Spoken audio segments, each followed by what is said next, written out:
मुख्यमंत्री माझी लाडकी बहीण योजनेअंतर्गत 2,53,00,000 लाभार्थी महिलांना जुलै 2024 पासून आर्थिक लाभ देण्यात येत आहे। त्यासाठी आतापर्यंत 33,232 कोटी रुपये खर्च झालेला आहे।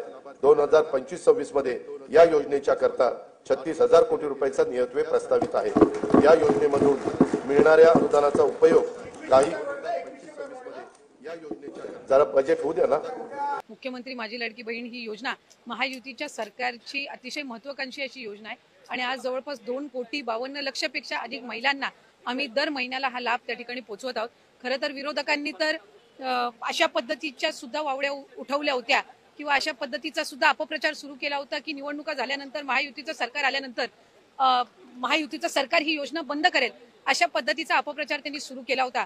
खरं तर त्या अपप्रचाराला कुठेही बळी पडू नये असं आम्ही सर्व लाडक्या बहिणींना आवाहन करत होतो आणि आज खऱ्या अर्थाने महायुतीच्या सरकारच्या वतीने आदरणीय अर्थ व नियोजन मंत्री उपमुख्यमंत्री अजितदादांनी आपला कारकिर्दीतला 11वा अर्थसंकल्प सादर करत असताना लाडक्या बहिणींच्यासाठी मुख्यमंत्री माझी लाडकी बहीण या योजनेसाठी जवळपास 36,000 कोटींची तरतूद ही त्यांनी यंदाच्या वर्षासाठी केलेली आहे आणि निश्चितपणाने ही करत असताना ही योजना कुठेही बंद होणार नाही।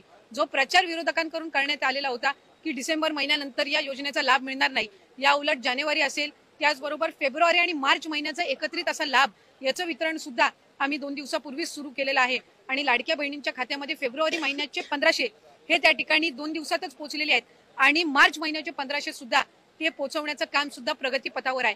त्याच्यामुळे ही योजना ही महायुतीच्या सरकारची महत्त्वाकांक्षी योजना जी मुख्यमंत्री देवेंद्रजी फडणवीस साहेब, उपमुख्यमंत्री एकनाथजी शिंदे साहेब आणि उपमुख्यमंत्री अजितदादा यांच्या नेतृत्वाखाली अशाच पद्धतीनं कार्यरत राहणार आहे आणि तेच आपल्याला आजच्या अर्थसंकल्पातून पाहायला मिळालं। मला आपल्याला आवर्जून त्यानिमित्ताने आणि आपल्या माध्यमातून सर्व आमच्या लाडक्या बहिणींना त्या ठिकाणी सांगायचे की राज्याचे मुख्यमंत्री देवेंद्रजी फडणवीस साहेब आणि आमचे दोन्हीही उपमुख्यमंत्री असतील, मंत्रिमंडळातील सर्व आम्ही त्या ठिकाणी मंत्री महोदय असो, आम्ही सगळ्यांनी सुरुवातीपासूनच ही योजना अधिकाधिक यशस्वी पद्धतीनं राबवण्याचा प्रयत्न हा केलेला आहे। पुढेही आम्ही त्याच पद्धतीनं हा प्रयत्न करत राहणार।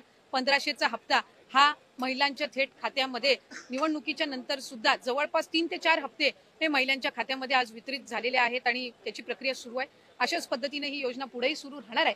2100च्या बाबतीतली जी भूमिका आहे ती राज्याचे मुख्यमंत्री देवेंद्र फडणवीस साहेबांनी, अजितदादांनी, शिंदे साहेबांनी सुद्धा वेळोवेळी मांडलेली आहे। एखादी महत्त्वाकांक्षी योजना ज्यावेळेला आपण आणत असतो त्यावेळेला त्याचा योग्य तो निर्णय राज्याचे मुख्यमंत्री आणि महायुतीचं सरकार ज्यावेळेला घेईल त्यावेळेला विभागाच्या वतीने आम्ही ते निश्चितपणाने या ठिकाणी घोषित करू।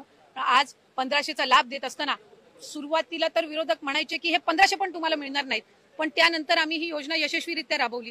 त्याच्यानंतर म्हणायचे की निवडणुकीच्या नंतर ही योजना बंद होणार, पण आज 2,52,00,000 महिलांपर्यंत आम्ही हा लाभ त्या ठिकाणी पोहोचवत आहोत आणि आज 36,000 कोटींची जी तरतूद अर्थसंकल्पामध्ये करण्यात आलेली आहे जेणेकरून ही योजना अशाच पद्धतीनं पुढे सुरू राहावी। त्यामुळे आम्ही कुठलाही महायुतीच्या सरकारने लाडक्या बहिणींना दगाफटका दिलेला नाहीये। 2100चा योग्य तो निर्णय जाहीरनामा किंवा एखादा ज्या वेळेला तुम्ही वचननामा असतं ते पुढच्या 5 पंचवार्षिक या संबंध या याच्यातून दृष्टिकोनातून तो ठेवलेला असतो। त्यामुळे त्या बाबतीतला योग्य तो निर्णय हा महायुतीचं सरकार हे निश्चितपणाने घेईल। पण आपल्या माध्यमातून मला लाडक्या बहिणींना सांगायचंय की ही योजना कधीही बंद होणार नाही आणि महायुतीच्या सरकारकडून अशाच पद्धतीनं चालू राहील